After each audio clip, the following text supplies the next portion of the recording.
இஸ்லாம் சகோதரத்துவத்தை பேசுகிறது, சமணம் சகோதரத்துவத்தை பேசுகிறது, கிறிஸ்தவம் சகோதரத்துவத்தை பேசுகிறது. இந்து மதம் சகோதரத்துவத்தை பேசுகிறதா?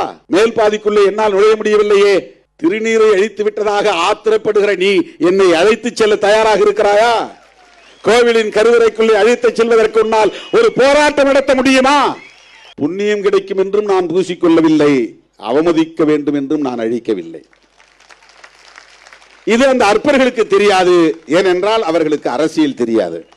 நீ என்னை சங்கராச்சாரியாக ஆக்க வேண்டும் என்று நான் சொல்லவில்லை, உன்னுடைய சகோதரனாக ஏற்றுக்கொள் என்று தான் சொல்லுகிறேன். உன்னால் அது முடியாது. ஆனால் என்னை நீ இந்து என்று சொல்லி ஏய்க்க பார்க்கிறாய், முருக பக்தர் என்று சொல்லி ஏய்க்க பார்க்கிறாய். தமிழ்நாட்டிலே முருக பக்தர்கள் மட்டும்தான் இருக்கிறார்களா? அதை விட அதிகமாக ஐயப்ப பக்தர்கள் இருக்கிறார்கள். முருகன் தமிழ் கடவுள்னா அவங்க அப்பா சிவனும் தமிழ் கடவுளாக தான் இருக்க முடியும். முருகன் தமிழ் கடவுள்னா சிவன் தமிழனா இருந்தா பார்வதி தமிழச்சியாக தான் இருக்க முடியும். இப்ப இவங்க ரெண்டு பேரும் கைலாய மலையில் இருக்கிறாங்கன்னா கைலாயம் தமிழர்களின் தேசம் தானே. அப்ப ஒட்டுமொத்த இந்தியாவும் தமிழர்களின் தேசம் தானே. எங்கள் தமிழன் சிவபெருமான் கைலாயத்தில் குடியிருக்கிறான் என்றால் கைலாய மலையும் தமிழனுக்கு சொந்தம். கைலாய மலை இமயம் முதல் கன்னியாகுமரி வரையில் தமிழன் வாழ்ந்தான் என்பதற்கு சிவபெருமானே ஒரு சான்று. சிவன் தமிழன், பார்வதி தமிழச்சி அப்படின்னா கணபதி கணேசனும் தமிழனா தான் இருக்க முடியும். ஏன் கணேசனை தமிழ் கடவுள் நீங்க யாரும் சொல்றது இல்ல? இதெல்லாம் லாஜிக்கா கேட்டா அவனுக்கு கோபம் வருது. எங்களை மட்டும் ஏன் அசிங்கப்படுத்துறான்? இந்த கதைகள்லாம் வேறு மதத்தில் இல்லையே. இந்த மாதிரி புராண கதையாடல்கள் வேறு மதங்கள்ல இருந்தா சொல்லுங்க, நம்ம பேசுவோம். அரியும் அரணும் ஒன்றுதான். அரி என்றால் திருமால், அரண் என்றால் சிவன். அரியும் சிவனும் ஒண்ணு, அறியாதவன் வாயில மண்ணுங்கிற பழமொழி அப்படிதான் வந்தது. சைவ மதம்ங்கிறது இந்து மதம் கிடையாது, வைணவ மதம்ங்கிறது இந்து மதம் கிடையாது. இதெல்லாம் வெள்ளக்காரன் வந்த பிறகு 1800களின் தொடக்கத்தில் 19ஆம் நூற்றாண்டுல தான். இப்ப நம்ம இருக்கிறது 21ஆம் நூற்றாண்டு. 200 ஆண்டுகளுக்கு முன்னாலே ஏற்பட்ட மாற்றம் தான் இந்து ரிலீஜன் என்கிற ஒரு மதம் தோன்றவே இல்லை. இந்து மதத்தை உருவாக்கியவர் யாருன்னே தெரியாது. கேட்டா என்ன சொல்லுவாங்க, இது 50,000 வருஷங்களுக்கு முன்னால உருவானது, அதனால இது யார் உருவாக்குனாங்க தெரியாது. 5 லட்சம் வருஷத்துக்கு முன்னால உருவானது, யார் உருவாக்குனாங்க தெரியாது. இந்த மதம் அடிப்படையிலேயே பாகுபாடுகளை கொண்ட மதமாக இருக்கிறது. உலகத்தில் எந்த மதமும் பிறப்பின் அடிப்படையில் உயர்வு தாழ்வை ஏற்கவில்லை. எல்லா மதமும் சகோதரத்துவத்தை மட்டுமே அடிப்படை கோட்பாடாக கொண்டிருக்கிறது. கோட்டு சூட்டு அணிந்து வீறு நடை போடுகிறார்கள், கூனி குறுகி நின்றவர்கள், சாணி அள்ளி கிடந்தவர்கள், கக்கூஸ் கழுவி கொண்டிருந்தவர்கள், தெருவை பெருக்கிக் கொண்டிருந்தவர்கள் இன்றைக்கு நீதிபதிகளாக, பேராசிரியர்களாக, துணைவேந்தர்களாக, வழக்குரைஞர்களாக என்று தலைநிமிர்ந்து இருக்கிறார்கள். கோவணம் கட்டி கொண்டிருந்தவர்கள் இன்றைக்கு கோட்டு சூட்டு போட்டு நிமிர்ந்து நடக்கிறார்கள். முஸ்லிம்களும் கிறிஸ்தவர்களும் இந்த மண்ணின் பூர்வீக குடிகள் தான். அவர்கள் யாரும் அராபியாவில் இருந்து வந்தவர்கள் இல்லை, ஐரோப்பாவில் இருந்து வந்தவர்கள் இல்லை, அந்நிய தேசத்தை சார்ந்தவர்கள் இல்லை, இந்த மண்ணை ஆக்கிரமித்த கும்பல் இல்லை. இந்த மண்ணின் மைந்தர்கள் தான், பூர்வீக குடிகள் தான். மதம் மாறி இஸ்லாமியர்களாக இருக்கிறார்கள், கிறிஸ்தவர்களாக இருக்கிறார்கள். எங்களை பொறுத்தவரை நாங்கள் 234 தொகுதிகளுக்கு இணையானவர்கள், தகுதியானவர்கள். அந்த வலிமை எங்களுக்கு உண்டு. இதை நான் ஆணவத்தில் சொல்லவில்லை, வெறும் தேர்தல் கணக்கில் சொல்லவில்லை. இந்த சீட்டுக்காக, இந்த நோட்டுக்காக, இந்த பிளாஸ்டிக் சேர், இவங்களுடைய புத்தி அவ்வளவுதான். நான் தரையில உட்கார்ந்து இருந்தாலும், பிளாஸ்டிக் சேர்ல உட்கார்ந்து இருந்தாலும், சோஃபால இருந்தாலும் எல்லாம் ஒண்ணுன்னு நினைக்கிறவன். அது ஒரு பெரிய விஷயமே கிடையாது. சோஃபால உட்கார்ந்து இருந்தா தான் பெரிய கெத்து, தரையில உட்கார்ந்து இருந்தா சாதாரணம் அப்படிலாம் ஒன்றும் கிடையாது. நீ முஸ்லீம் மதத்தில் போனா ஏதாவது சொல்றியா? அதையே விமர்சிக்க மாட்டேங்கிற, கிறிஸ்தவத்தை ஏன் விமர்சிக்க மாட்டேங்கிற? இப்போ நான் நோன்புக்கு போறேன், என் தலையில ஒரு தொப்பி வைக்கிறாங்க, நான் அப்படியே வச்சிட்டாங்கன்னு எடுக்காமலே இருக்க முடியுமா? தோழர்களே, இந்து மதத்தில் சகோதரத்துவம் இல்லை என்பதை இந்திய அரசமைப்பு சட்டம் சொல்கிறது. அதனால்தான் அதை அரச மதமாக இந்திய அரசமைப்பு சட்டம் ஏற்றுக்கொள்ளவில்லை. எந்த பிராமணரும் தன்னுடைய பிள்ளைக்கு முருகன் என்று பெயர் வைக்க மாட்டார்கள். முருக பக்தர்கள் நடத்துகிற RSS காரர்கள் இந்த கருத்துக்கு பதில் சொல்ல தயாரா? ஒரே ஒரு ஆளை அழைச்சிட்டு வந்து, இவர் வந்து பை காஸ்ட் பிராமின், பட் இவருடைய நேம் வந்து முருகன் அப்படின்னு சொல்லுங்க. அரசமைப்பு சட்டத்திற்கே ஆப்பு வைக்கிற வேலையை செய்து கொண்டிருக்கிறார்கள். அம்பேத்கர் ஜெயந்தி கொண்டாடுவார்கள், அம்பேத்கருக்கு சிலை எழுப்புவார்கள், அவர் காலடியை தொட்டு வணங்குவார்கள். ஆனால் அவரால் வகுத்தளிக்க பெற்ற அரசமைப்பு சட்டத்தை காலி செய்து கொண்டிருக்கிறார்கள், நீர்த்து போக செய்து கொண்டிருக்கிறார்கள். பெரியாரை எதிர்த்து தமிழ் தேசியம் கட்டுகிறார்கள். தமிழ் தேசியத்தின் உண்மையான எதிரி யார் என்பதை கூட உங்களால் அடையாளம் காண முடியவில்லை என்கிற போது நீங்கள் எப்படி தமிழ் தேசியத்திற்கு ஆதரவான சக்தியாக இருக்க முடியும்? தமிழ் தேசியம் பேசுகிறார்கள், போலி தமிழ் தேசியத்தை பேசுகிறார்கள். உள்ளபடியே தமிழ் தேசியத்தின் எதிரி எதுவாக இருக்க முடியும் என்றால் இந்திய தேசியமாகத்தான் இருக்க முடியும். தெலுங்கர் எப்படி தமிழ் தேசியத்திற்கு எதிராக இருக்க முடியும்? கன்னடன் எப்படி தமிழ் தேசியத்திற்கு எதிராக இருக்க முடியும்? அவனவன் தேசியத்தை அவனவன் கட்டியமைக்க வேண்டும். ஒவ்வொரு தேசிய இனமும் ஒருங்கிணைந்து ஐக்கிய முன்னணியை கட்டி எழுப்ப வேண்டும். திராவிட அரசியலை எதிர்ப்பவர்களிடம் எச்சரிக்கையாக இருக்க வேண்டும். அதிலும் குறிப்பாக பெரியாரை விமர்சிப்பவர்களிடம் எச்சரிக்கையாக இருக்க வேண்டும். எல்லா இலவசங்களையும் நிறுத்துங்கள், மதுக்கடைகளை மூடுங்கள், போதைப் பொருள் புழக்கங்களை கட்டுப்படுத்துங்கள். இதையெல்லாம் உங்களால செய்ய முடியுமா? ஆட்சிக்கு வந்தா நீங்க ஆட்சியை கொடுத்து பாருங்கள். மற்றவங்க மாதிரி 400 ரவுடின்னு நாங்க பேச வரல. சார் என்னையை ஏத்துங்க, 400 ரவுடி தான். சார் என்னையை ஏத்துங்க, 400 ரவுடி தான். மக்கள் எங்களை ஏற்றுக்கொள்ளுகிற காலம் வரும். அதிகாரத்தை நீங்களும் எடுத்து ஆண்டு பாருங்கள் என்று சொல்லுகிற காலம் கனியும். எனக்கும் குறி சொல்ல தெரியும். தமிழகத்திலே கருத்தியல் ஆளுமைகளாக நிமிர்ந்து நிற்பவர்கள் விடுதலை சிறுத்தைகள் தான். அவர்கள்தான் தமிழ்நாட்டு அரசியலை தீர்மானிக்க போகிறார்கள் என்பது வெளிப்படும். ஒருவேளை இன்றைக்கு திருமாவளவன் இல்லாமல் இருக்கலாம். ஆனால் விடுதலை சிறுத்தைகள் தமிழக அரசியலை தீர்மானிக்கிற சக்தியாக, ஒரு மாபெரும் சக்தியாக விளங்குவார்கள். வெறும் சாதி அரசியலையும் மத அரசியலையும் சாதி பெருமிதங்களையும் மத பெருமிதங்களையும் அரசியலாக இங்கே மக்களிடத்திலே அள்ளி இறைத்துக் கொண்டிருக்கிறவர்கள் மத்தியில் இடதுசாரி பார்வை கொண்ட ஒரு கருத்தியல் இந்த மண்ணுக்கு தேவை. தேசிய அளவில் அது வலிமை பெற வேண்டும். அதற்கு தேசிய பார்வையும் தேவை என்கிற அடிப்படையிலே இயங்குகிற இயக்கம்தான் விடுதலை சிறுத்தைகள் கட்சி. அதனால்தான் எல்லோரும் தேர்தல் கணக்கு போடுகிற போது நாம் தேசத்தின் பாதுகாப்பை பற்றி கவலைப்பட்டுக் கொண்டிருக்கிறோம், பேரணி நடத்தி கொண்டிருக்கிறோம். எத்தனை இடங்களில் நீங்கள் போட்டியிடப் போகிறீர்கள் என்று திரும்ப திரும்ப கேள்வி கேட்கிறார்கள். பாவம், அவர்களுக்கு இன்னும் சிறுத்தைகளை மதிப்பிட தெரியவில்லை, திருமாவளவனை மதிப்பீடு செய்ய முடியவில்லை என்பதுதான் என்னுடைய பார்வை. அவர்கள் சராசரி இயக்கவாதிகளைப் போல நம்மை பார்க்கிறார்கள். அதனால்தான் இந்த கேள்விகளை கேட்கிறார்கள் என்று நான் எண்ணிக்கொள்கிறேன். தற்காலிகமான பயன்களுக்காக இயக்கம் நடத்துகிறவர்களோடு நம்மை ஒப்பீடு செய்து பார்க்கிறார்கள் என்று அவர்களின் கேள்வியை நான் பரிதாபத்தோடு தான் பார்க்கிறேன். தோழர்களே, நாம் அவற்றையெல்லாம் கடந்தவர்கள். அது இப்போது அவர்களுக்கு புரியாது. இதை புரிந்து கொள்வதற்கே அவர்கள் இன்னும் பல ஆண்டுகள் நம்மை படிக்க வேண்டும். ஏதோ திருநீரை அழித்து விட்டான் திருமாவளவன் என்று அரசியல் பேசுகிறார்கள். எப்படியாவது எங்களை பற்றி பேசிக்கொண்டே இருங்கள்.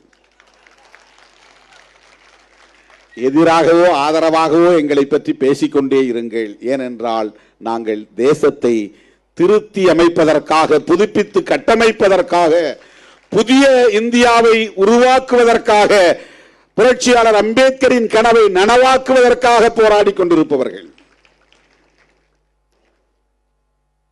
எங்களை வெறும் டீபன் கொடுத்து ஏமாற்றி விடலாம் என்று நீங்கள் கணக்கு போடாதீர்கள். நாங்கள் 6 சீட்டு கொடுத்தோம், 8 சீட்டு கொடுத்தோம், அதுக்கு மேலே அவங்கள நாங்கள் ஊக்கப்படுத்தலை. நாங்கள் 10 சீட்டுக்கு மேலே எப்போதுமே இவர்களுக்கு தரமாட்டோம். அது உங்கள் மதிப்பீடு. எங்களை பொறுத்தவரை நாங்கள் 234 தொகுதிகளுக்கு இணையானவர்கள், தகுதியானவர்கள். அந்த வலிமை எங்களுக்கு உண்டு. இதை நான் ஆணவத்தில் சொல்லவில்லை, வெறும் தேர்தல் கணக்கில் சொல்லவில்லை, சமூக மாற்றத்தின் பார்வை அடிப்படையில் சொல்லுகிறேன். பல்வேறு மதங்களாக சிதறி கிடந்தாலும் கூட இந்தியா என்கிற ஒரு ஓர்மை இங்கே ஏற்கனவே இருந்திருக்கிறது, இருந்து கொண்டே இருக்கிறது. ஆனால் அந்த இந்தியா தொடரக்கூடாது. அது தகர்க்கப்பட வேண்டும், அது அழித்தொழிக்கப்பட வேண்டும். புதிய இந்தியாவை கட்டமைக்க வேண்டும். அது சாதிய பாகுபாடுகள் அற்ற இந்தியாவாக இருக்க வேண்டும், பாலின பாகுபாடுகள் அற்ற இந்தியாவாக இருக்க வேண்டும். ஆண் பெண் என்கிற பாலினத்திற்கு இடையிலான பாகுபாடு, டிஸ்கிரிமினேஷன்ஸ், ஏற்கனவே இருக்கிற இந்தியா டிஸ்கிரிமினேட்டரி இந்தியா. புரட்சியாளர் அம்பேத்கர் அவர்கள் விரும்புகிற இந்தியா ஈக்குவாலிட்டி என்கிற சமத்துவம் இந்தியா. டிஸ்கிரிமினேஷன் ஏன் இருக்கிறது? சாதிய சமூக அமைப்பு நீடிப்பதனால் இருக்கிறது. ஆண் மேலானவன் பெண் கீழானவன் என்கிற கருத்தியல் இங்கே நிலை பெற்றிருப்பதனால் அது நீடிக்கிறது. ஆகவே இந்த பாகுபாடு கலைந்த ஒரு புதிய இந்தியாவை கட்டமைக்க வேண்டுமானால் இங்கே நிறுவப்படுகிற அரசு மதசார்பற்ற அரசாக இருக்க வேண்டும். இதுதான் இங்கே இருக்கிற பிரச்சனை. இதுதான் சங்க பரிவாரங்களின் இறுதி இலட்சியம் என்ன என்றால் முஸ்லிம்களை விரட்ட வேண்டும் என்பதல்ல, கிறிஸ்தவர்களை விரட்ட வேண்டும் என்பதல்ல. அவர்களுக்கு தெரியும் முஸ்லிம்களும் கிறிஸ்தவர்களும் இந்த மண்ணின் பூர்வீக குடிகள் தான். அவர்கள் யாரும் அராபியாவில் இருந்து வந்தவர்கள் இல்லை, ஐரோப்பாவில் இருந்து வந்தவர்கள் இல்லை, அந்நிய தேசத்தை சார்ந்தவர்கள் இல்லை, இந்த மண்ணை ஆக்கிரமித்த கும்பல் இல்லை. இந்த மண்ணின் மைந்தர்கள் தான், பூர்வீக குடிகள் தான். மதம் மாறி இஸ்லாமியர்களாக இருக்கிறார்கள், கிறிஸ்தவர்களாக இருக்கிறார்கள் என்பது அவர்களுக்கு தெரியும். ஆனால் அவர்கள் மீது வெறுப்பை விதைத்து பெரும்பான்மை இந்துக்களை ஓரணியில் திரட்டி ஆட்சி அதிகாரத்தை தக்க வைத்துக் கொண்டால்தான் அரசமைப்பு சட்டத்தை தூக்கி எறிய முடியும். புரட்சியாளர் அம்பேத்கர் கண்ட கனவை சிதைக்க முடியும். இதுதான் சங்க பரிவாரங்களின் நோக்கம். இதை தமிழ்நாட்டில் முதலமைச்சர் பதவியை பிடிக்கிறதுக்காக முயற்சி செய்யறாங்க நினைக்காதீங்க. அல்லது பிரதமர் பதவிதான் அவர்களது இறுதி இலட்சியம், இறுதி இலக்கு என்று கருதாதீர்கள். அந்த பதவியிலே தொடர வேண்டும், ஆட்சி அதிகாரத்தை தக்க வைத்துக் கொள்ள வேண்டும், எல்லா மாநிலங்களிலும் தாங்கள் விரும்புகிற ஒரு அரசே அமைய வேண்டும் என்றெல்லாம் அவர்கள் விரும்புவதற்கு காரணம் புரட்சியாளர் அம்பேத்கர் அவர்களால் வகுத்தளிக்க பெற்ற அரசமைப்பு சட்டம் ஒரு புதிய இந்தியாவை உருவாக்கி கொண்டே இருக்கிறது. ஒரு அமைதி புரட்சியை உருவாக்கி கொண்டே இருக்கிறது. சமூக நீதியின் மூலமாக சமத்துவத்தை உருவாக்கி கொண்டே இருக்கிறது. அடிநிலையில் உழன்றவர்கள் இன்றைக்கு ஆளுமை மிக்கவர்களாக தலை நிமிர்ந்து நிற்கிறார்கள். கோட்டு சூட்டு அணிந்து வீறு நடை போடுகிறார்கள். கூனி குறுகி நின்றவர்கள், சாணி அள்ளி கிடந்தவர்கள், கக்கூஸ் கழுவி கொண்டிருந்தவர்கள், தெருவை பெருக்கிக் கொண்டிருந்தவர்கள் இன்றைக்கு நீதிபதிகளாக, பேராசிரியர்களாக, துணைவேந்தர்களாக, வழக்குரைஞர்களாக என்று தலை நிமிர்ந்து நிற்கிறார்கள். கோவணம் கட்டி கொண்டிருந்தவர்கள் இன்றைக்கு கோட்டு சூட்டு போட்டு நிமிர்ந்து நடக்கிறார்கள். இதுவெல்லாம் அவர்கள் விரும்பாத ஒன்று, விரும்பத்தகாத ஒன்று. இவையெல்லாம் நிகழ்கிறது. எதனால் நிகழ்கிறது? புரட்சியாளர் அம்பேத்கர் வகுத்தளித்த அரசமைப்பு சட்டம் இதை தக்க வைத்துக் கொண்டிருக்கிறது, பாதுகாத்துக் கொண்டிருக்கிறது. இல்லைன்னா இயக்கமே நம்மால் உருவாக்க முடியாது. இப்படி ஒரு அமைப்பே நம்மால் உருவாக்கி இருக்க முடியாது. என்ன முயற்சி செய்தாலும் உன்னால் அந்த அரங்கத்திற்குள்ளே நுழைய முடியாது. என்ன முயற்சி செய்தாலும் அந்த நெடுஞ்சுவரை உன்னால் தாண்ட முடியாது. என்ன முயற்சி செய்தாலும் அந்த கதவுகளை உன்னால் திறக்க முடியாது. என்ன முயற்சி செய்தாலும் கருவறைக்குள் உன்னால் போக முடியாது என்கிற ஒரு எஸ்டாபிளிஷ்மெண்ட், ஒரு சமூக கட்டமைப்பு இங்கே ஏற்கனவே நிறுவப்பட்டு விட்டது. அவற்றையெல்லாம் ஆயுதம் கொண்டு தகர்க்க புரட்சியாளர் அம்பேத்கர் முயற்சிக்கவில்லை. ஆயுதம் கொண்டு தகர்க்க முடியாது என்பது அவருக்கு தெரியும். ரொம்ப சிம்பிளாக கேட்கிறான், எல்லா நாடுகளிலும் ரிலீஜன், ஸ்டேட் ரிலீஜன் இருக்கு, ஏன் இந்தியாவில் இருக்கக்கூடாது? இருக்க முடியாது. அரச மதம் இலங்கைக்கு புத்திசம், அரச மதம் பாகிஸ்தானுக்கு இஸ்லாம், அமெரிக்காவுக்கு கிறிஸ்டியானிட்டி, தெற்காசிய நாடுகள் முழுவதும் பௌத்தம் அரச மதமாக இருக்கிறது. ஐரோப்பிய நாடுகள் முழுவதும் கிறிஸ்தவம் அரச மதமாக இருக்கிறது. அராபிய நாடுகள் முழுவதும் இஸ்லாம் அரச மதமாக இருக்கிறது. ஏன் இந்தியாவுக்கு அரச மதம் கூடாது? நல்ல கேள்வி. Logically it's correct. தர்க்க அடிப்படையிலே இது சரி. ஆனால் எந்த மதத்தை இந்தியாவின் அரச மதமாக்க முடியும்? இங்கே பெரும்பான்மை மக்கள் பின்பற்றக்கூடிய மதம் எது?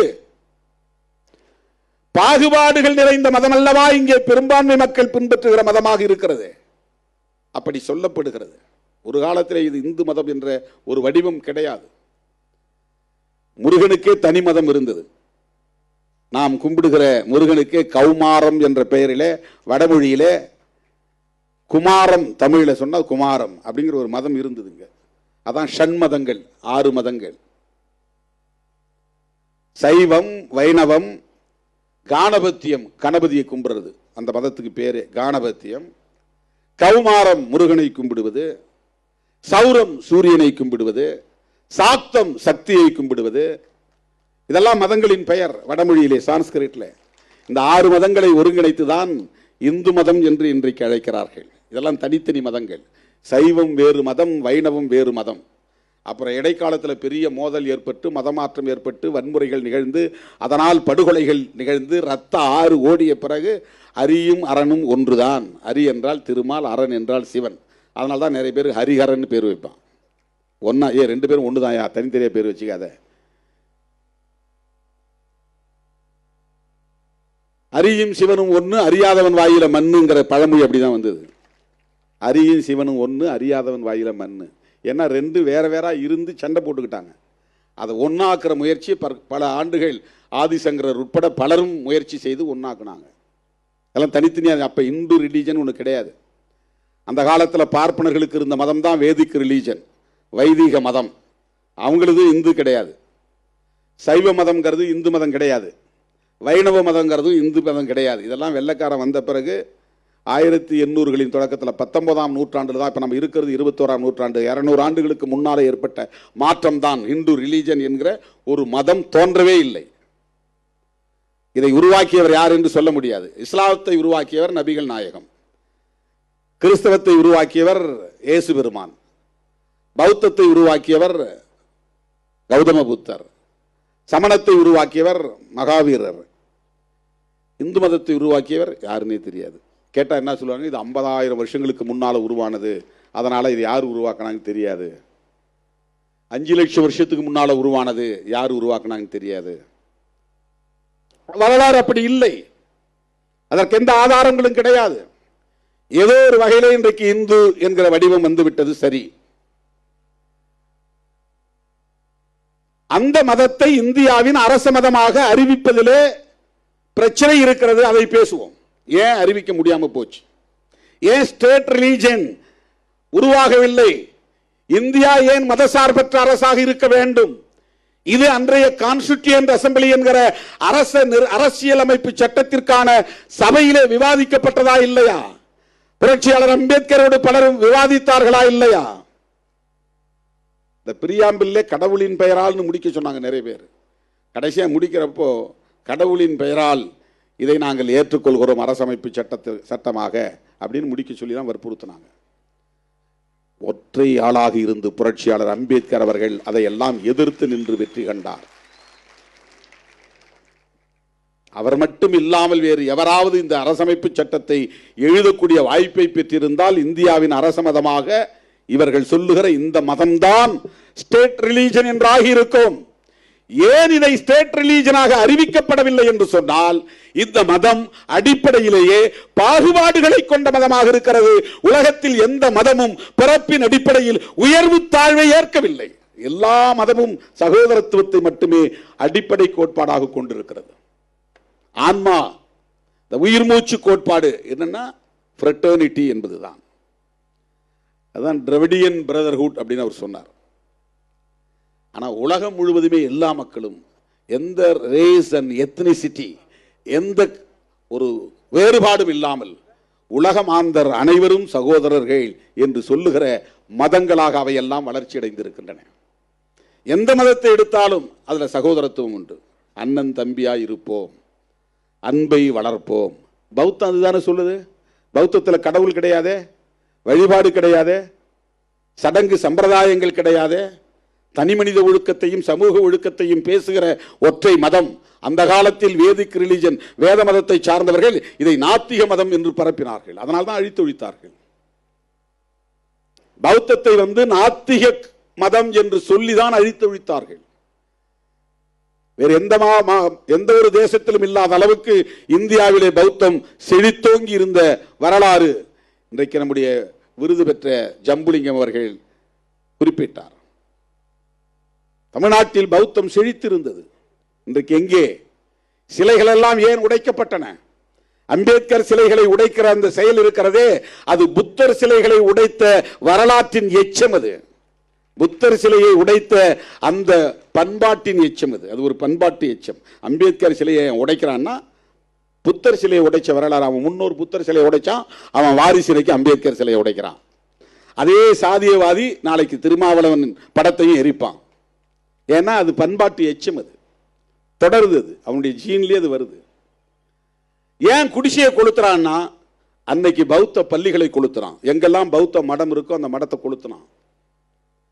எங்கெல்லாம் பௌத்த பிக்குகள் இருந்தார்களோ தேடி போய் கழுத்தை எடுத்து கொன்றார்கள். அந்த மதத்தை அடியோடு வேரோடு வேரடி மண்ணோடு வெட்டி சாய்ப்போம் என்பதை போல அந்த மதத்தை அழித்தொழித்தார்கள். அது நல்ல கருத்துக்களை பரப்பியது, நாத்திக கருத்துக்களை பரப்பியது என்று குற்றம் சாட்டினார்கள். நல்ல கருத்துக்களை பரப்பிய ஒரு இயக்கத்தை, பௌத்த இயக்கத்தை அழித்தொழித்தார்கள். அந்த மதம் சகோதரத்துவத்தை பேசுகிறது, இஸ்லாம் சகோதரத்துவத்தை பேசுகிறது, சமணம் சகோதரத்துவத்தை பேசுகிறது, கிறிஸ்தவம் சகோதரத்துவத்தை பேசுகிறது. இந்து மதம் சகோதரத்துவத்தை பேசுகிறதா? மேல் பாதிக்குள்ளே என்னால் நுழைய முடியவில்லையே, திருநீரை அழித்து விட்டதாக ஆத்திரப்படுகிற நீ என்னை அழைத்து செல்ல தயாராக இருக்கிறாயா? கோவிலின் கருவறைக்குள்ளே அழைத்து செல்வதற்கு முன்னால் ஒரு போராட்டம் நடத்த முடியுமா?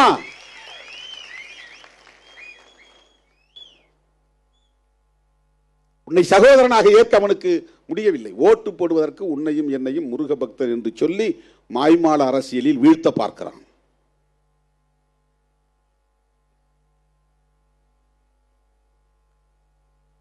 இந்து மதத்தில் சகோதரத்துவம் இல்லை என்பதனால் அரசியல் நிர்ணய சபையில் வெகுவாக விவாதிக்கப்பட்டு இந்த மதத்தை அதிகாரபூர்வமாக அரசமைப்பு சட்டத்தின் மூலம் அரச மதம் என்று அறிவிக்க கூடாது என்கிற நிலைப்பாட்டை எடுத்தார்கள். ஏன்னா நீ அரச மதமா கான்ஸ்டிடியூஷனை இதை ஏத்துக்கிடுச்சுன்னா இந்த டிஸ்கிரிமினேஷனையே கான்ஸ்டிடியூஷன் அப்ரூவ் பண்ண மாதிரி ஆயிரும். The Constitution itself recognized and approved the discrimination. அதுவே அங்கீகரிச்சிரும். அதை எப்படி ஏத்துக்க முடியும்? சட்டமே டிஸ்கிரிமினேஷனை சரி என்று சொல்லக்கூடிய நிலை உருவாகிவிடும். இந்து மதத்தில் இருக்கிற இந்த பெரும் பிழையை சீர் செய்ய வேண்டும் என்று யாராவது எண்ணி இருக்கிறார்களா, பேசுகிறார்களா?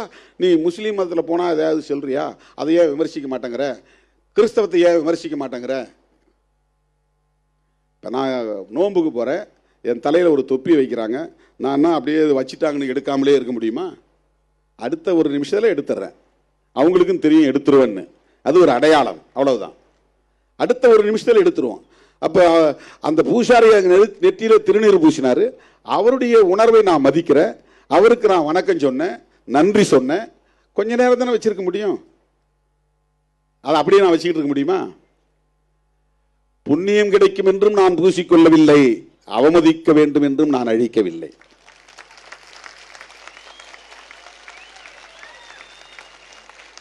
இது அந்த அற்பர்களுக்கு தெரியாது, ஏனென்றால் அவர்களுக்கு அரசியல் தெரியாது.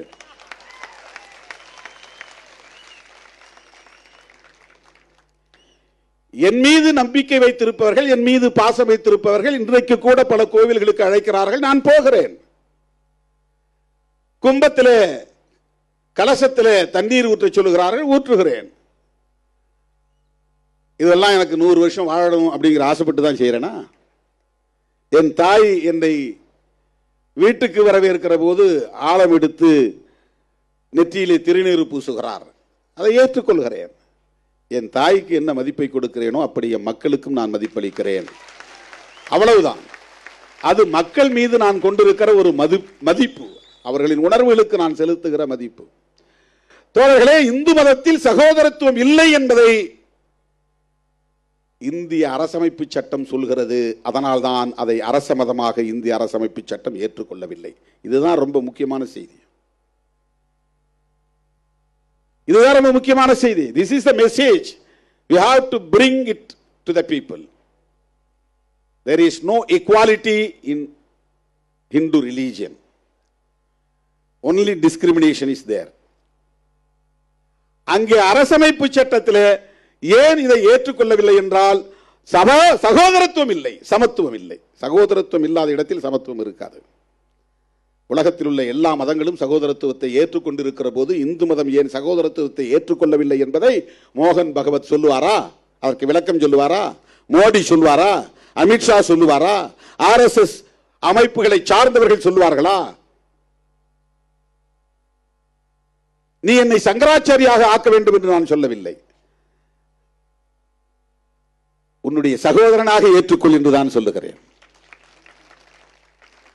உன்னால் அது முடியாது.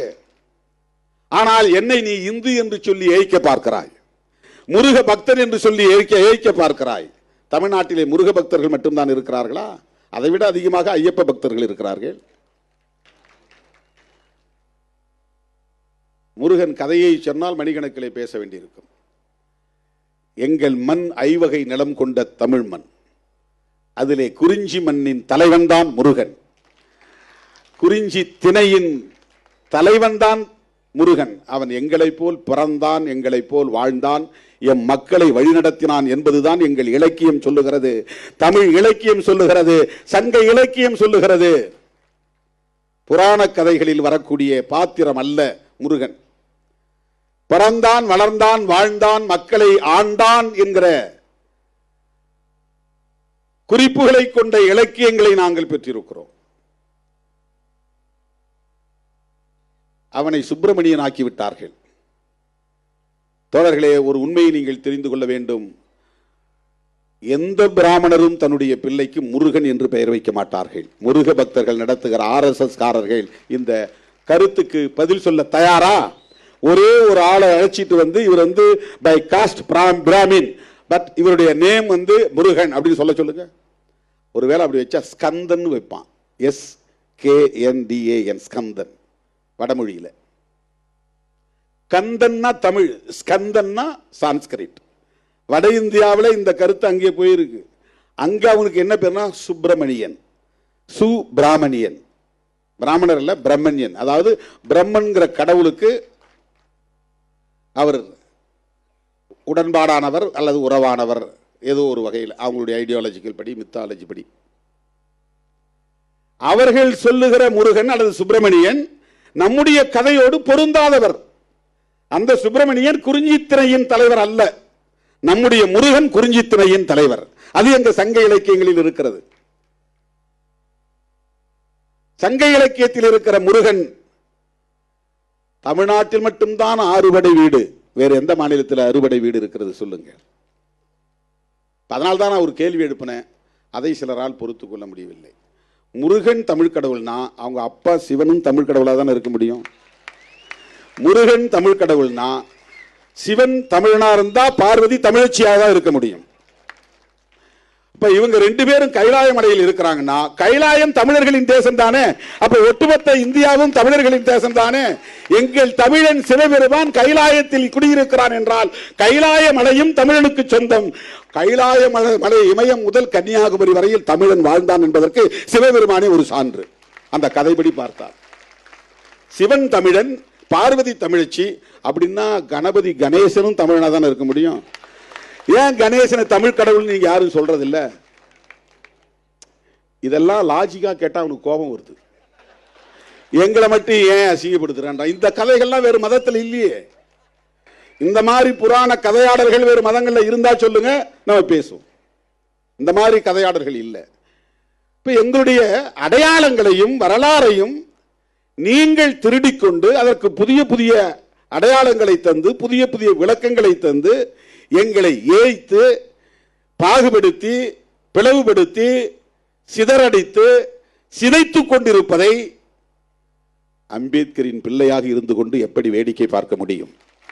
பெரியாரின் பிள்ளையாக இருந்து கொண்டு எப்படி வேடிக்கை பார்க்க முடியும்?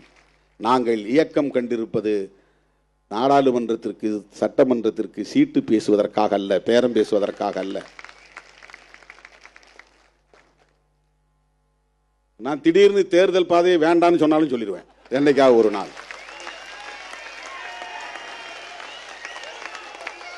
அந்த நிலைப்பாட்டை ஏற்றுக்கொண்டு என்னோடு வரக்கூடியவங்க வாங்கன்னு நான் பாட்டு போயிட்டே இருப்பேன்.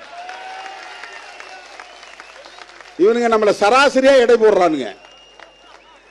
இந்த சீட்டுக்காக, இந்த நோட்டுக்காக, இந்த பிளாஸ்டிக் சேர், இவங்களுடைய புத்தி அவ்வளவுதான். நான் தரையில உட்கார்ந்து இருந்தாலும் பிளாஸ்டிக் சேர்ல உட்கார்ந்து இருந்தாலும் சோஃபால இருந்தாலும் எல்லாம் ஒண்ணுன்னு நினைக்கிறவன். அது ஒரு பெரிய விஷயமே கிடையாது. சோஃபால உட்கார்ந்து இருந்தா தான் பெரிய கெத்து, தரையில உட்கார்ந்து இருந்தா சாதாரணம் அப்படிலாம் ஒன்றும் கிடையாது. ஏன்னா அவனுக்கு அப்படி ஒரு மதிப்பீடு வச்சிருக்கிறான். எனக்கு அந்த மதிப்பீடுகள் கிடையாது. தோழர்களே, அரசமைப்பு சட்டத்தில் இந்து மதம் அரச மதமாக ஏற்கப்படவில்லை என்பது முக்கியமான ஒரு செய்தி. அதனால்தான் இந்திய அரசமைப்பு சட்டம் ஒரு செக்யூலர் சட்டம். அது மதசார்பற்ற கருத்தை கொண்ட ஒரு சட்டம். பல நாடுகளின் சட்டங்களை எல்லாம் சேர்த்து அதில் ஒன்றா கலந்து ஒரு பெரிய சட்டமாக அம்பேத்கர் எழுதிட்டாரு, அவர் என்ன எழுதிட்டாரு அப்படின்னு பல பேர் நினைக்கிறான். இப்படி கிடையாது. அந்த இடத்துல அவர் இல்லைன்னா வேற மாதிரி போயிருக்கும். இந்த நாட்டினுடைய தலையெழுத்து, தலையெழுத்துனா தலையாய எழுத்து, தலையாய எழுத்துன்னா அரசமைப்பு சட்டம் தான் தலையெழுத்து, அதுதான் தலையாய எழுத்து, அதுதான் பிரைமரி ஆக்ட், அதுதான் உண்மையான தலையெழுத்து. இந்த தலையில கபாலத்தில் எழுதுற எழுத்து இல்ல, தலையெழுத்துனா தலையாய எழுத்து, பிரைமரி ஆக்ட்.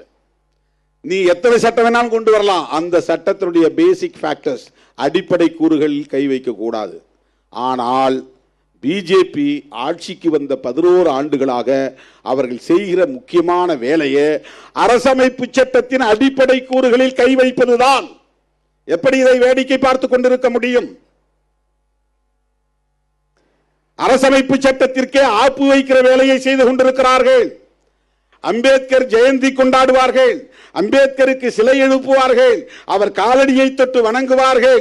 ஆனால் அவரால் வகுத்தளிக்க பெற்ற அரசமைப்பு சட்டத்தை காலி செய்து கொண்டிருக்கிறார்கள், நீர்த்து போக செய்து கொண்டிருக்கிறார்கள். இதை புரிந்து கொள்ள வேண்டுமானால் உனக்கு அம்பேத்கர் கண்ணாடி வேண்டும், பெரியார் கண்ணாடி வேண்டும். பெரியார் அம்பேத்கரையே ஒரு இடத்துல விமர்சிக்கிறார். அம்பேத்கர் இறந்தபோது பெரியார் சொன்னதாக ஒரு தகவல் என்னன்னா, புத்தர், இயேசு, நபி போன்றவர்களின் வரிசையில் வைத்து வணங்குவதற்குரியவர் அம்பேத்கர் என்று பெரியார் பெருமிதம் பொங்கச் சொன்னார் என்று தகவல். அந்த வரிசையில் அம்பேத்கரை வைக்கிற அளவுக்கு அம்பேத்கர் மேல பெரியாருக்கு ஒரு மரியாதை இருந்துச்சு. அந்த பெரியார் அம்பேத்கர் எழுதிய அரசமைப்பு சட்டத்தை கொளுத்துவோம் என்று சொல்ல நேர்ந்தது. அந்த போராட்டமே நடத்தினார். ஏன் நடத்தினார்னா அம்பேத்கர் மேல இருந்த வெறுப்பு இல்லை. ரெண்டு பேரும் அவ்வளவு திக்கஸ்ட் ஃப்ரெண்ட்ஸுங்க. தமிழ்நாட்டுக்கு வந்தா பெரியாரை கட்டாயம் அம்பேத்கர் சந்திப்பார். அம்பேத்கர் விடுத்த அழைப்பை ஏற்று பெரியார் இங்கிருந்து கிளம்பி மியான்மர் போனார், பர்மாவுக்கு போனார். அன்னைக்கு அம்பேத்கர் விடுத்த அழைப்பை ஏற்று, வாங்க நான் இது மாதிரி அவர் பர்மாவுக்கு போறேன், ஒரு புத்திஸ்ட் கான்ஃபரன்ஸ், நீங்களும் அதில் வந்து கலந்துக்கணும். இங்கிருந்து புறப்பட்டு போனார். அவரோட ராஜாராம் போனார். அன்றைய சபாநாயகர் ராஜாராம் பெரியாருக்கு துணையாக இருந்தவர். அவர் அவரோட போனார். அங்க போய் ரெண்டு பேரும் சந்தித்துக் கொண்டார்கள். அந்த அளவுக்கு திக்கஸ்ட் ஃப்ரெண்ட்ஸ். பெரியார் என்ன சொன்னார்னா, அரசமைப்பு சட்டம் எல்லா மதங்களுக்கும் சுதந்திரம் தருகிறது, அவர்களின் கருத்தை, நம்பிக்கையை பரப்புவதற்கு உரிமை தருகிறது. அப்படி தருவதன் மூலம் இந்து மதத்திற்கும் அந்த சுதந்திரம், அந்த உரிமை கிடைக்கிறது. எனவே அவர்கள் திரும்ப திரும்ப மூட நம்பிக்கைகளை பரப்புவதற்கு அரசமைப்பு சட்டமே இடம் கொடுக்கிறது. அந்த பிரிவை நான் கொளுத்துகிறேன். எவ்வளவு நுட்பமாக இருக்கிறார் பாருங்கள். பெரியார் அம்பேத்கரை போல பல்கலைக்கழகங்களில் சென்று படித்தவர் அல்ல. அரசமைப்பு சட்டத்தில் ஒவ்வொரு ஆர்டிக்கிள், ஒவ்வொரு உறுப்பும் என்ன சொல்லுகிறது என்பதை பார்க்கிற போது அந்த அரசமைப்பு சட்டம் ஒவ்வொரு மதத்திற்கும் சுதந்திரம் தருகிறது. நீ வந்து பிரச்சாரம் பண்ணிக்கலாம், உன் கருத்தை பரப்பிக்கலாம், நீ எப்படி வேணாலும் நம்பலாம், எந்த பிலீஃபும் உனக்கு இருக்கலாம், அதை இந்த கான்ஸ்டிடியூஷன் அனுமதிக்கிறது. அதுதான் கான்ஸ்டிடியூஷன்ல இருக்கிற முக்கியமான ஒரு செய்தி. அதை எதிர்த்து பெரியார் போர்க்குரல் எழுப்புகிறார். அதற்காக அரசமைப்பு சட்டத்தை கொளுத்துகிற போராட்டத்தை நடத்தினார். அம்பேத்கர் மனுஸ்மிருதியை எரித்தார். மனுஸ்மிருதிக்கு ஆல்டர்னேட் தான் கான்ஸ்டிடியூஷன் ஆஃப் இந்தியா. அன்னைக்கு உருவான மனுஸ்மிருதி தான் இன்னைக்கு இருக்கிற இந்தியாவை உருவாக்கி இருக்கு. இப்ப நாம பார்க்கிற discriminatory India which is made by Manusmriti, மனுஸ்மிருதியால் உருவாக்கப்பட்ட இந்தியா தான் நாம் இருக்கிற இந்தியா. அதை தகர்ப்பதற்காக புரட்சியாளர் அம்பேத்கரால் உருவாக்கப்பட்டதுதான் அரசமைப்பு சட்டம். அதை ரீப்ளேஸ் பண்றது. மனுஸ்மிருதிக்கு பதிலா அன்னைக்கு கோட் ஆஃப் மனு, மனு என்பவர் எழுதிய சட்டம் இந்தியாவை இப்படிப்பட்ட நிலைமைக்கு ஆளாக்கியது. நான் எழுதுகிற சட்டம் புதிய இந்தியாவை உருவாக்கும், மாடர்ன் இந்தியா. அந்த புதிய இந்தியாவிலே பாகுபாடு இல்லாமல் இருக்க வேண்டுமானால் இந்து மதம் அரசமைப்பு சட்டமாக இருக்க முடியாது. ஆகவே இந்த சட்டம் செக்யூலர், அதுதான் ரொம்ப முக்கியமானது. இதுதான் அவர்களுக்கு கண்ணை உறுத்துகிறது. கண்ணிலே விழுந்த தூசி போல உறுத்தி கொண்டிருக்கிறது.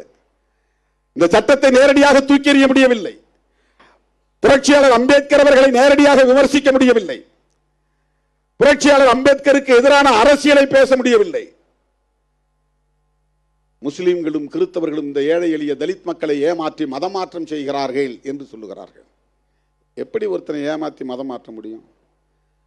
இந்த வன்கொடுமைகளை தாங்கிக் கொள்ள முடியாதவர்கள் அவர்களாக போய் மதம் மாறினார்கள்.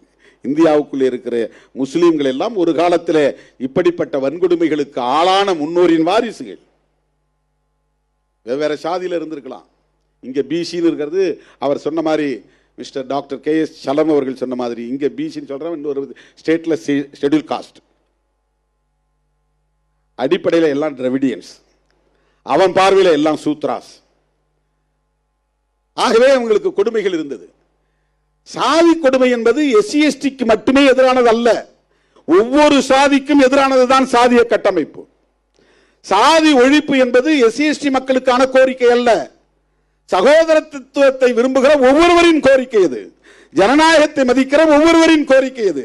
சமத்துவத்தை விரும்புகிற ஒவ்வொருவரின் கோரிக்கை. அதனால்தான் தன்னியல்பா அண்ணன் சத்யராஜ் இங்க சொன்னாரு, சாதி ஒழிப்பே தமிழ் தேசியம்.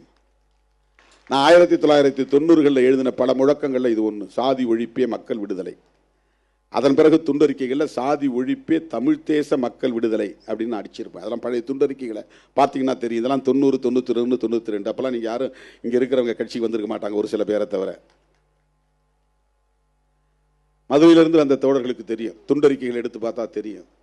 சாதி ஒழிப்பே மக்கள் விடுதலை, இதுதான் நம்முடைய இந்த இயக்கத்தை நான் தொடங்கிய போது, தேர்தல் அரசியலில் ஈடுபடாத போது நான் முன்வைத்த முதல் முழக்கமே இதுதான். இன்னைக்கு தன்னியல்பா அண்ணா அதை பேசுறாருன்னா அவரு இடதுசாரி சிந்தனையாளராக இருக்கிறார், பெரியாரியவாதியாக இருக்கிறார். அதனால் அவருக்கு தன்னியல்பாக இது வருகிறது. இங்கே தமிழ் தேசியம் பேசுகிறவர்கள் யாராவது சாதி ஒழிப்பை பற்றி பேசுகிறார்களா? அதை விட பெரிய அபத்தம் என்னவென்றால், பெரியாரை எதிர்த்து தமிழ் தேசியம் கட்டுகிறார்கள். தமிழ் தேசியத்தின் உண்மையான எதிரி யார் என்பதை கூட உங்களால் அடையாளம் காண முடியவில்லை என்கிற போது நீங்கள் எப்படி தமிழ் தேசியத்திற்கு ஆதரவான சக்தியாக இருக்க முடியும்? இது பெரிய முக்கியமான ஒரு செய்தி. இது தமிழ் தேசியம் பேசுகிறார்கள், போலி தமிழ் தேசியத்தை பேசுகிறார்கள். உள்ளபடியே தமிழ் தேசியத்தின் எதிரி எதுவாக இருக்க முடியும் என்றால் இந்திய தேசியமாகத்தான் இருக்க முடியும். தெலுங்கன் எப்படி தமிழ் தேசியத்திற்கு எதிராக இருக்க முடியும்? கன்னடன் எப்படி தமிழ் தேசியத்திற்கு எதிராக இருக்க முடியும்? அவனவன் தேசியத்தை அவனவன் கட்டியமைக்க வேண்டும். ஒவ்வொரு தேசிய இனமும் ஒருங்கிணைந்து ஐக்கிய முன்னணியை கட்டி எழுப்ப வேண்டும். வலிந்து இந்திய தேசியத்தை அவர்கள் உருவாக்குகிறார்கள். அது இன்றைக்கு பிஜேபியால் முன்வைக்கப்படுகிற இந்துத்துவ தேசியமாக அது இருக்கிறது, மதவழி தேசியமாக அது இருக்கிறது. அதையெல்லாம் பேசாமல், அதையெல்லாம் எதிர்க்காமல், அதையெல்லாம் அம்பலப்படுத்தாமல், அவர்கள்தான் இவ்வளவுக்கும் காரணம் என்று சொல்லாமல், அவர்களுக்கு பின்னால் இருக்கிற அதானி அம்பானி போன்ற பெருமுதலாளிகளை பேசாமல் பெரியாரை போய் எதிர்க்கிறார்கள் என்று சொன்னால் இவர்கள் யாருடைய ஆட்கள் என்பதை புரிந்து கொள்ள வேண்டும். தோழர்களே, மத பெருமிதம் பேசுகிற இடத்தில் நீங்கள் எச்சரிக்கையாக இருக்க வேண்டும். சாதி பெருமை பேசுகிற இடத்திலே எச்சரிக்கையாக இருக்க வேண்டும். திராவிட அரசியலை எதிர்ப்பவர்களிடம் எச்சரிக்கையாக இருக்க வேண்டும். அதிலும் குறிப்பாக பெரியாரை விமர்சிப்பவர்களிடம் எச்சரிக்கையாக இருக்க வேண்டும். இது ஒரு மெசேஜ் நான் சொல்றேன், ரொம்ப முக்கியமான செய்தி இது.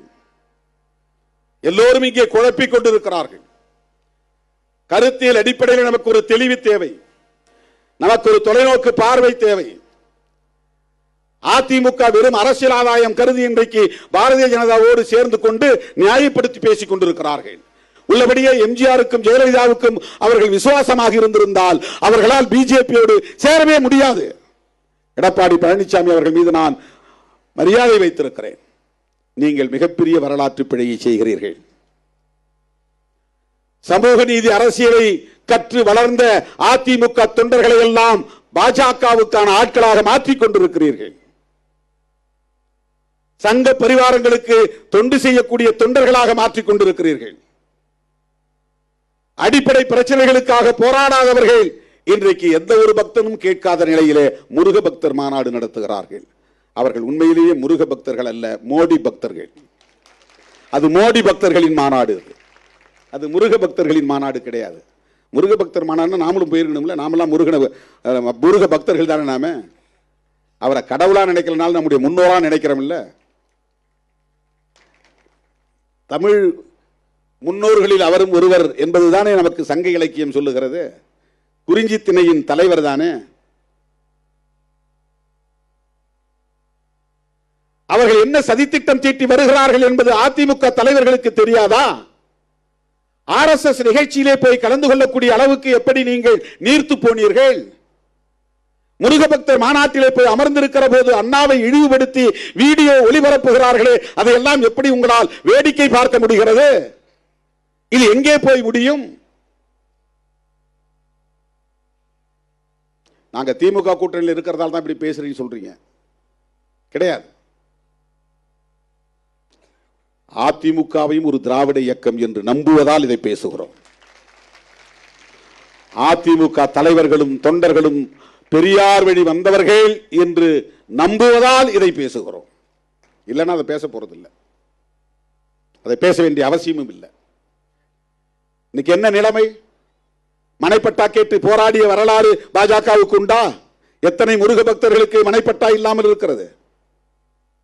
கோடிக்கணக்கான பேர் மனைப்பட்டா இல்லாமல் இருக்கிறார். உலகத்தில் எந்த நாட்டிலும் மனைப்பட்டா கேட்டு மனு போடுகிற அவலம் கிடையாது, இந்தியாவை தவிர. இந்தியாவை தவிர உலகத்தில் எந்த நாட்டிலும் மண்ணின் மைந்தர்கள் எனக்கு மனைப்பட்டா இல்லை, நான் புறம்போக்கிலே கிடக்கிறேன், ஏரி புறம்போக்கிலே, குட்டை புறம்போக்கிலே, நத்தம் புறம்போக்கிலே கிடக்கிறேன், குடிசையிலே கிடக்கிறேன், எனக்கு வீடு மனைப்பட்டா வேண்டும் என்று மனு போடுகிற அவலம் உலகத்தில் இந்திய மண்ணில் மட்டும்தான் இருக்கிறது. அந்த மக்களுக்காக என்ன போராட்டங்களை நீங்கள் முன்னெடுத்திருக்கிறீர்கள்? மண்ணுரிமை போராட்டம் நடத்தியவர்கள் விடுதலை சிறுத்தைகள். மனைப்பட்டா இல்லாத அனைவருக்கும் மனைப்பட்டா வழங்க வேண்டும் என்று கோரிக்கை வைத்து 5 கோரிக்கைகளை முன்வைத்து நாம் போராட்டம் நடத்தி இருக்கிறோம். ஃபீல்டுக்கே வராதவன் இன்னைக்கு உட்கார்ந்துட்டு எங்கே ஒரு மூலையில ஃபேஸ்புக்கில் எழுதிட்டு இருக்கிறான். அவனுக்கு ஃபீல்டு எக்ஸ்பீரியன்ஸ்னா என்னன்னே தெரியாது. 1 கிலோமீட்டர் தூரம் அவன் பயணித்தாதான் தெரியும் இந்த சாதி இறுக்கம் நிறைந்த சமூக கட்டமைப்பிலே பாயிண்ட் டு பாயிண்ட் டிராவல் பண்றது எவ்வளவு பெரிய ஸ்ட்ரகிள்ங்கிறது அவனுக்கு தெரியாது. ஒரு கொடியேற்றுவது என்பது எவ்வளவு பெரிய யுத்தம் என்பது களத்தில் நிற்கிற நமக்குத்தான் தெரியும். இந்த மக்களுக்கான பிரச்சனைகளை வெளிச்சம் போட்டு அம்பலப்படுத்தியது இந்த இயக்கம். அதெல்லாம் யாரும் புரிந்து கொள்ள முடியாது. சோசியல் மீடியாவில் கண்டவெல்லாம் கண்டதை எழுதுறான். நான் அவர்களுக்காக பேசவில்லை. என்னை பின்பற்றக்கூடிய உங்களுக்கு ஒவ்வொரு தளத்திலும் ஒவ்வொரு களத்திலும் கொள்கை அடிப்படையிலான புரிதல் தேவை. கொள்கை அடிப்படையிலான புரிதல் தேவை. அவன் சொல்ற மாதிரி ஏதோ டிஎம்கே கூட இவங்க டைப் ஆயிட்டாங்க, அதனால தான் இப்படி ஏடிஎம்கே பக்கம் போகாம இருக்கிறாங்க அப்படின்னு இந்த கட்சியின் தொண்டன் புரிந்து கொள்ளக்கூடாது. இந்த கட்சியின் தலைவர்கள் புரிந்து கொள்ளக்கூடாது, தவறாக புரிந்து கொள்ளக்கூடாது. இதை சொல்றதுக்கே ஒரு போல்ட்னஸ் வேணும். நாங்க இவங்களோட சேர மாட்டோம், இவங்களோட சேர மாட்டோம், இவங்களோட நாங்க டிராவல் பண்ணுவோம், தொடர்ந்து டிராவல் பண்ணுவோம் அப்படிங்கிறது அதுக்கு ஒரு கட்ஸ் வேணும். வேற யாராவது சொல்ல சொல்லுங்க பார்ப்போம். அரசியல் களத்தில் எங்களுக்கு ஏற்படுகிற இழப்புகளை பற்றி நாங்கள் கவலைப்படவில்லை. தேர்தல் இழப்புகளை பற்றி, தற்காலிக இழப்புகளை பற்றி. கருத்தியல் ரீதியாக இந்த மண்ணை பண்படுத்திய தலைவர்கள், பெரியார் உள்ளிட்ட தலைவர்கள் இன்றைக்கு விமர்சிக்கப்படுவதை, அவர்களுக்கு எதிரான அரசியல் பேசப்படுவதை அதிமுக போன்ற கட்சிகள் எப்படி வேடிக்கை பார்க்கிறது? இன்றைக்கும் தோழமையோடு தான் இதை நான் சுட்டி காட்டுகிறேன். அதிமுகவை இன்றைக்கும் ஒரு திராவிட இயக்கமாக நம்புவதால், ஒரு தோழமை இயக்கம் என்று கருதி இதை நான் முன்வைக்கிறேன். ஜெயலலிதா அம்மையார் பார்ப்பன சமூகத்தில் பிறந்தவர்தான். அவர் வெறும் தேர்தலுக்கான பிரச்சாரமாக செய்யவில்லை, உளப்பூர்வமாக சொன்னார். பாஜகவிடம் நாங்கள் ஏமாந்து விட்டோம், மோடியிடம் நாங்கள் இனி எந்த காலத்திலும் உறவு வைத்துக் கொள்ள மாட்டோம். அவர் சொன்ன வாக்குறுதியை நிறைவேற்ற வேண்டாமா? ஜெயலலிதா அவர்களின் வழிவந்தவர்கள். RSS இயக்கத்தை எச்சரித்தவர் எம்ஜிஆர். அவர் தமிழ் மண்ணை சார்ந்த எந்த சாதியிலும் பிறக்காதவர். இந்த சாதியில் நான் ஓபிசி அல்லது எம்பிசி அல்லது ஷெட்யூல் காஸ்ட் அப்படின்னு சொல்லக்கூடிய எந்த பட்டியலுக்குள்ளும் வராதவர் எம்ஜிஆர். ஆனால் அவருக்கு இந்த மண்ணின் மீது அக்கறை இருந்தது, இந்த மக்களின் மீது அக்கறை இருந்தது. பெரியார் பேசிய சமூக நீதி அரசியலில் நம்பிக்கை இருந்தது. பெரியார் கொண்டு வந்த எழுத்து சீர்திருத்தத்தை சட்டப்பூர்வமாக்கினார். பெரியார் 100ஆண்டு விழாவை சிறப்பாக கொண்டாடினார். அந்த எம்ஜிஆர் RSS காரர்களை எச்சரித்தாரா இல்லையா? விமர்சித்தாரா இல்லையா? இன்றைக்கு அவர்கள் எதற்காக இந்த மாநாட்டை நடத்தினார்கள்? என்ன கோரிக்கையை முருக பக்தர்கள் வைத்தார்கள்? மதத்தின் பெயரால் மக்களை பிளவுபடுத்துகிறார்கள். இந்துக்கள் அல்லாதவர்கள் என்கிற பெயரிலே இங்கே சமூக பிளவினையை உருவாக்க பார்க்கிறார்கள். ஒரு காலத்தில் தேச பிரிவினை என்கிற கருத்து இருந்தது. இன்றைக்கு சமூக பிரிவினைவாதம் என்பது இங்கே நடக்கிறது. சமூக பிளவினைவாதம் நடக்கிறது. இதை செய்யக்கூடிய அரசியல் தான் சங் பரிவார் அரசியல். இதுதான் இந்துத்துவா. சிவபெருமானை பற்றி பேசுவதோ மகாவிஷ்ணுவை பற்றி பேசுவதோ அல்ல இந்துத்துவா. அது ஹிந்துயிசம், இது Hindutva. Hinduism is entirely different from Hindutva. Hindutva is an agenda of Sangh Parivars. Hinduism அப்படிங்கிறது மக்களுடைய நம்பிக்கை. அது ஒரு நம்பிக்கை, அது ஒரு பிலீஃப். ஹிந்துயிசம். இந்துத்துவா என்பது சங் பரிவார்களின் செயல் திட்டம். அது அதுல ஒன்று கான்ஸ்டிடியூஷனை தூக்கி எறிவது, ஸ்டேட் ரிலீஜனை டிக்ளேர் செய்வது, இந்தியா அல்லது பாரத் என்கிற பெயரை மாற்றி இந்துஸ்தான் அல்லது இந்து ராஷ்டிரா என்று டிக்ளேர் செய்வது. இதெல்லாம் நடந்தா என்ன ஆகும்? 2000 வருஷங்களுக்கு பின்னால் மீண்டும் இந்தியா போகும். 2000 வருஷங்களுக்கு முன்னால் எப்படி இந்தியா இருந்ததோ அப்படித்தான் இந்தியா போகும். அதை தடுக்க வேண்டிய தேவை இருப்பதனால் சங் பரிவார்களிடம் எச்சரிக்கையாக இருங்கள் என்று சொல்லுகிறோம். அதனால்தான் அந்த கருத்துள்ள இடதுசாரி சக்திகளோடு நாம் கைகோர்த்து நிற்கிறோம். திமுக உள்ளிட்ட மதசார்பற்ற முற்போக்கு கூட்டணி. அந்த கூட்டணிக்கு பேர் கலைஞர் எப்படி வச்சிருக்காரு பாருங்க, மதசார்பற்ற முற்போக்கு கூட்டணி. ஜனதான்னு ஒரு கட்சி, ஒரு கூட்டணி உருவாச்சு காங்கிரஸை வீழ்த்துவதற்காக. ஆல் இண்டியா லெவல்ல ஜனதான்னா மக்கள் அணின்னு பேரு. அந்த ஜனதாவில் ஒரு இயக்கமா இருந்தது ஜனசங், ஜனசங்கம், மக்கள் சங்கம். அதுதான் பிற்காலத்தில் பாரதிய ஜனதான் மாறிச்சு. அதிலிருந்து பிரிஞ்சு வந்தவங்கல்ல ஜனதா தள், அதுல விபி சிங் ஒரு முக்கியமான தலைவர். அந்த ஜனதா தள் பிரியும் போது தேவகவுடா போன்ற தலைவர்கள்லாம் ஜனதா தள் செக்யூலர் அப்படின்னு பேர் வச்சாங்க. தலைவர்கள் நமக்கு முன்னர் இருந்த தலைவர்களை எப்படி இந்த செக்யூலரிசத்தின் மீது ஒரு ஈடுபாடு கொண்டிருக்கிறார்கள். கருத்து ஊன்றி தலைப்பை கூட, ஒரு இயக்கத்தின் தலைப்பில் கூட செக்யூலர் அப்படிங்கிற ஒரு பெயரை வச்சிருக்காங்க பாருங்க. Janata Dal United, Janata Dal secular. Secularism நீண்ட நாட்களாக அரசியல் புழக்கத்தில் இருந்து வருகிறது. அதற்கு என்ன காரணம் என்றால், வளர்ந்து வருகிற போதே பாரதிய ஜனதா எப்படிப்பட்ட அரசியலை முன்னெடுக்கும் என்பதை தொலைநோக்கு பார்வையில் புரிந்து கொண்டு முன்னுணர்ந்து தலைவர்கள் அப்படி பெயரை வைத்திருக்கிறார்கள். திமுக உருவாக்கிய அணிதான், நாமும் அதில் இடம்பெற்றிருக்கிறோம். அந்த அணியின் தலைப்பே, பெயரே மதசார்பற்ற முற்போக்கு கூட்டணி. இது லோக்கல்ல, ஸ்டேட், மாநில அளவிலான சட்டமன்ற தேர்தலுக்கு உருவான அணிதானே. இங்க என்ன செக்யூலர் ஃப்ரண்ட் தேவையில்லையே அப்படின்னு சொல்லலாம். தேசிய பார்வை இருப்பதனால், ஆல் இந்தியா விஷன், ஒரு தேசிய பார்வை இருப்பதனால் செக்யூலர் என்பது முக்கியமானது என்பதை உணர்ந்த காரணத்தினால் தான் அன்றைய திமுக தலைவர் முத்தமிழறிஞர் கலைஞர் அந்த கூட்டணிக்கு மதசார்பற்ற முற்போக்கு கூட்டணி என்று பெயர் வைத்திருக்கிறார். நாம் அதெல்லாம் இணைஞ்சு இயங்குவதற்கு இதுவெல்லாம் ஒரு காரணம். இப்படிலாம் தான் ஐடியாலஜிக்கலாக நாம் இணைஞ்சு நிற்கிறோம். இன்னைக்கு ஐயா 83 வயது, காயல், டாக்டர் காயல் மௌலானா காயல்பட்டினத்திலிருந்து வந்திருக்கிறார். விடுதலை சிறுத்தைகள் கட்சியை இன்னைக்கு இணைந்து விட்டார். கிட்டத்தட்ட 50-60 ஆண்டுகள் அதிமுகவிலே பயணம் செய்த பெரியவர், மூத்தவர், ஒரு இஸ்லாமியர். He joined in our party today. He traveled more than 50 years in ADMK, Dravidian politics.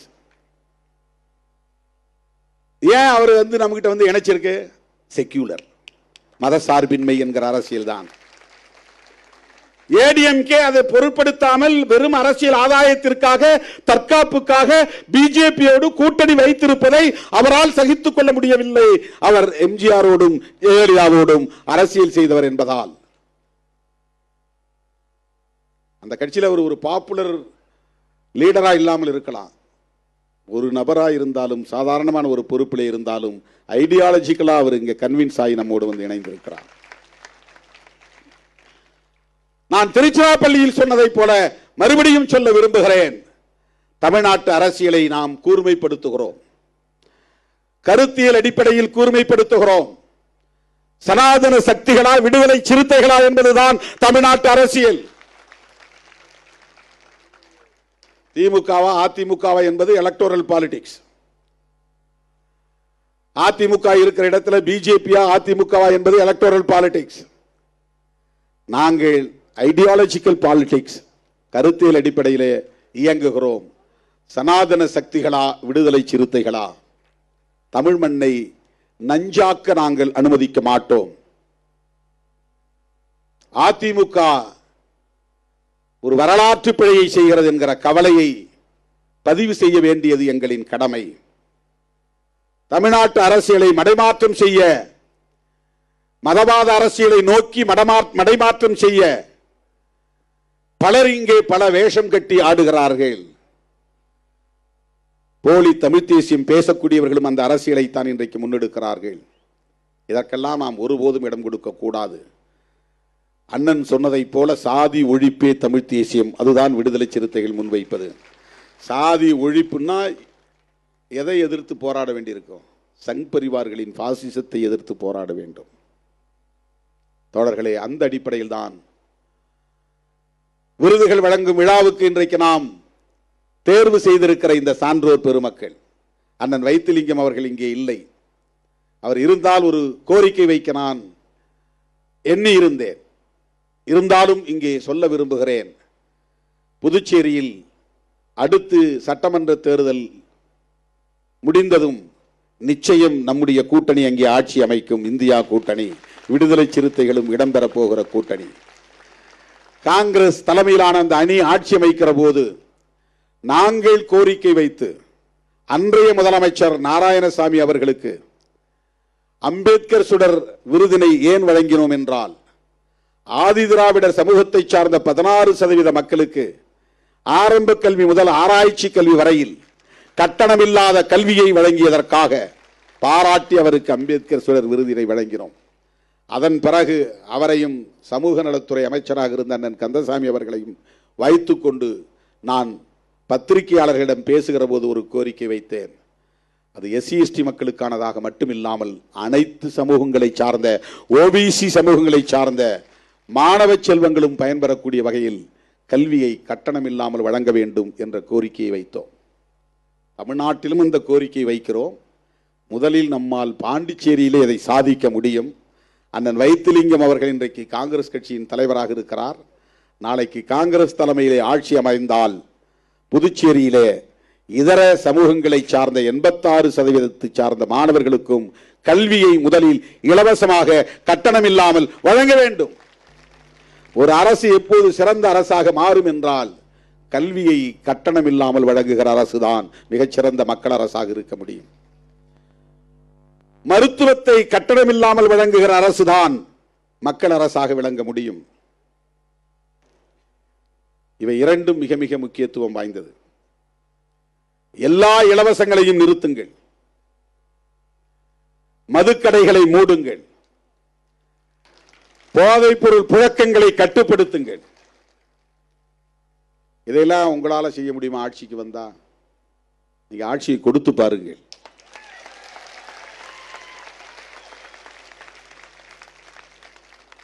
மற்றவங்க மாதிரி நானூறு ரவுடின்னு நாங்க பேச வரல. சார் சார் என்னையை ஏத்துங்க, நானூறு ரவுடி தான். சார் சார் என்னையை ஏத்துங்க, நானூறு ரவுடி தான். ஏன்னா சொல்றது எல்லாருக்கும் எளிது, செய்ய முடியுமான்னு ஒரு கேள்வி வரும். புரட்சியாளர் அம்பேத்கருக்கு அந்த எண்ணம் இருந்ததால் தான் இப்படி ஒரு அரசமைப்பு சட்டத்தை எழுத முடிந்தது. அந்த எண்ணம் இல்லைன்னா எழுத முடிஞ்சிருக்காரு. இதே எஸ்சி சமூகத்திலே இன்னொரு ஆள் யார் கையிலையாவது இது கிடைச்சிருந்து, ஒரு பெரிய ஸ்காலர் கையில் கிடைச்சிருந்தா அவர் இப்படி ஒரு அரசமைப்பு சட்டத்தை, மதசார்பற்ற அரசு என்கிற ஒரு நிலையை ஏற்றிருப்பாரா, செய்திருப்பாரா என்பது கேள்விக்குறிதான். இந்த சமூகத்தில் எத்தனை பேர் நாங்கள்லாம் அப்படி பிறந்தவங்க இப்படி பிறந்தவங்க, எங்களுக்கு அம்பேத்கர் தலைவர் இல்லைன்னு சொல்றவங்களாம் இருக்கிறான். சிவபெருமான் வர்க்கத்தை சார்ந்தவர்கள் நாங்கள். ஏன்னா அவர் சுடலையாண்டின்னு கூப்பிட்றாங்க. அவர் சுடுகாட்டில் வந்து பிணஞ்சுட்டவராக காட்டுறாங்களாம், சுடலை ஆண்டின்னு. அதனால இவனும் தன்னை பிணஞ்சுடுறவன் நினைச்சுக்கிட்டு எங்க சாதிங்கிறான். ஏதோ ஒரு காரணம் சொல்றான். சிவபெருமான் தமிழர் அப்படின்னு வச்சு தமிழ்ச்சங்கத்தின் முதல் தமிழ்ச்சங்கத்தின் தலைவர்ங்கிற கருத்து உண்டு. சிவபெருமான் ராவணனே தமிழ்ச்சங்கத்தில் இருந்தவர், மிகச்சிறந்த தமிழ் அறிஞர் அப்படிங்கிற கருத்து உண்டு. இவங்கெல்லாம் ஒரு உண்மையை நீங்க தெரிஞ்சுக்கணும். இந்த கடவுள்களில் யாருமே பிராமணர்கள் கிடையாது, எல்லாமே டிராவிடியன்ஸ் தான், அது ட்ரைபல்ஸ். சிவபெருமான் ஒரு ட்ரைபு, முருகனே ஒரு ட்ரைபு, அதனால தான் வள்ளியை கல்யாணம் பண்ணிக்கிட்டாரு.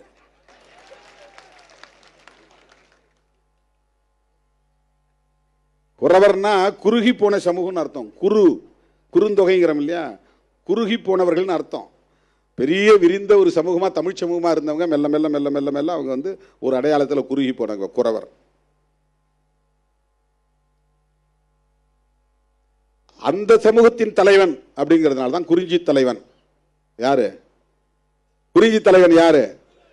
முருகன் அப்படின்னா அழகன் அர்த்தம், வேற ஒன்றும் கிடையாது.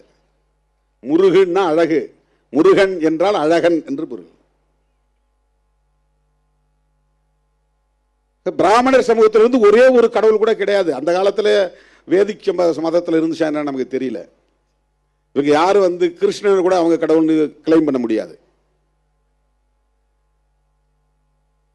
பரசுராமரை தான் வந்து பிராமணர்ன்றாங்க. அவர் ஒரு ரிஷி. அவருக்கு எங்கேயும் கோயில் இருக்கிறதா நமக்கு தெரியல. பிரம்மனுக்கு கூட பெருசா எங்கேயும் கோயில் இருக்கிற மாதிரி தெரியல. சிவனுக்கு இருக்கும், திருமாலுக்கு இருக்கும், அப்புறம் முருகனுக்கு இருக்கும், விநாயகருக்கு இருக்கும். இவங்க எல்லாமே நான் பிராமின்ஸ் தான். நம்ம அதுக்குள்ள போக வேண்டாம், அது அல்ல நம்முடைய நோக்கம். மதச்சார்பின்மை என்கிற கருத்தின் அடிப்படையில் தான் இந்திய அரசியல் கூர்மைப்பட்டு வருகிறது. நாம் எந்த பக்கம்? அப்படி பார்க்கிற போது அதிமுக இன்றைக்கு பாஜக பக்கம் நிற்பது சரியா? இது தமிழ்நாட்டு அரசியலுக்காக பேசவில்லை, திமுக அணியில் இருப்பதால் பேசவில்லை, திமுக கூட்டணியின் வெற்றிக்காக பேசவில்லை, இந்த தேசத்தின் பாதுகாப்புக்காக பேசுகிறோம். சங் பரிவார் கும்பலிடமிருந்து கருத்தியல் அடிப்படையிலே இடதுசாரிகள் அணிதிரண்டு இந்த தேசத்தையும் மக்களையும் காப்பாற்ற வேண்டும் என்பதற்காக பேசுகிறோம். அந்த அடிப்படையிலே வைத்திலிங்கம் அவர்களுக்கு நான் விடுக்கிற அந்த வேண்டுகோள், பாண்டிச்சேரியிலே கட்டணமில்லாத கல்வியை வழங்க நீங்கள் முன்வர வேண்டும். அது தமிழ்நாட்டிலும் ஒரு தாக்கத்தை ஏற்படுத்தும். தமிழ்நாட்டில் பின்னால் ஆரம்ப கல்வி முதல் ஆராய்ச்சி கல்வி வரை கட்டணமில்லாமல் வழங்குவதற்கு தமிழ்நாடு அரசும் முன்வர வேண்டும். இதுதான் எங்களுடைய கோரிக்கை. கோரிக்கை வைக்கக்கூடியவர்களாகவே நீண்ட காலம் இருக்க போவதில்லை. மக்கள் எங்களை ஏற்றுக்கொள்ளுகிற காலம் வரும். அதிகாரத்தை நீங்களும் எடுத்து ஆண்டு பாருங்கள் என்று சொல்லுகிற காலம் கனியும். இதெல்லாம் நம்பிக்கைக்காக நான் சொல்லவில்லை, எனக்கும் குறி சொல்ல தெரியும்.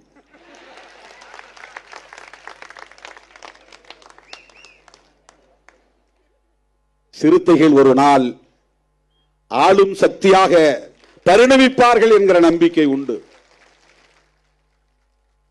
எனது அருமை தோழர்களே, என்னுடைய அழைப்பை ஏற்று இந்த நிகழ்வுக்கு வருகை தந்த உங்கள் அனைவருக்கும் நன்றி சொல்லி, வழக்கம் போல இந்த கொடையை அளிப்பவர்கள் இன்னும் சிலர் தரவில்லை, ஒரு 20-25 பேர்.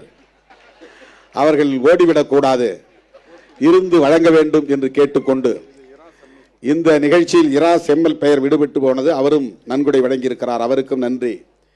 பணம் எடுத்து வந்தவர்கள் இருந்து வழங்கிவிட்டு போக வேண்டும் என்று கேட்டுக்கொண்டு, நான் விடுத்த அழைப்பை ஏற்று கோட்டு சூட்டோடு வந்து இந்த நிகழ்வை சிறப்பித்த என் உயிரின் உயிரான விடுதலை சிறுத்தைகளுக்கு சிறப்பான நன்றியை சொல்லி, நம்முடைய அழைப்பை ஏற்று இந்த விருதுகளை பெற்ற சான்றோர் பெருமக்களுக்கும் நன்றி சொல்லி முடிக்கிறேன். நன்றி, வணக்கம்.